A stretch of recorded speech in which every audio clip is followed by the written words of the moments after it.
İmtahanlarımız bitdi müəllim. İngilis dilində tələffüzümüzü necə inkişaf etdirək deyə sual verirsiniz.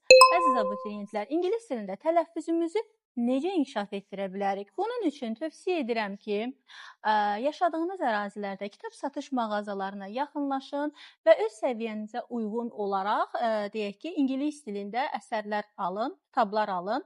Nazik belə kitablar ala bilərsiniz. Hal-hazırda mən Robin Hood əsərini oxuyuram. Orijinaldan əsərləri oxuyun və oxuyarkən uca səslə tələffüz edərək oxuyun. Kitab bitirin. Hər kitabın sonunda öz güvəninizin nə qədər artdığını müşahidə edəcəksiniz. Həmçinin videomda 2 qrammatik bilgiyə də yer vermək istədim. Dəyərli abituriyentlər, ekranda gördüyünüz the table apostrophe s leg ifadəsi yanlışdır.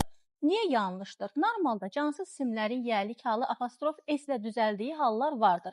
Məsələn, Azərbaycanın şəhərləri dedikdə Azerbaijanis cities demək olar. Lakin söhbət əşyalardan gedirsə, məişət əşyalarından gedirsə, biz bu zaman yəlik halda apostrofi s-dən istifadə etməyəcəyik. Məsələn, the table apostrophe s leg yanlışdır. The leg of the table doğrudur və yadınızda saxlayın ki, məişət əşyalarının yəlik halı apostrof s ilə verilmir.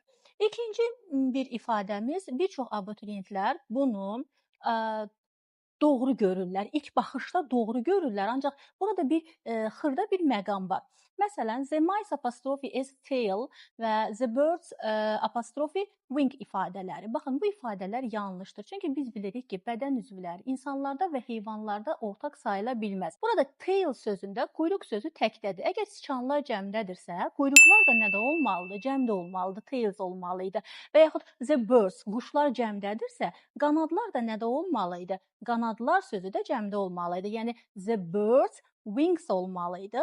Möhtəşəm şəkildə essay yazmaq, dinləmə, mətn, qrammatika bacarıqlarınızı inkişaf etdirmək üçün ekranda göstərdiyim nömrədən qeydiyyatdan keçərək siz də dərslərimə yazıla bilərsiniz.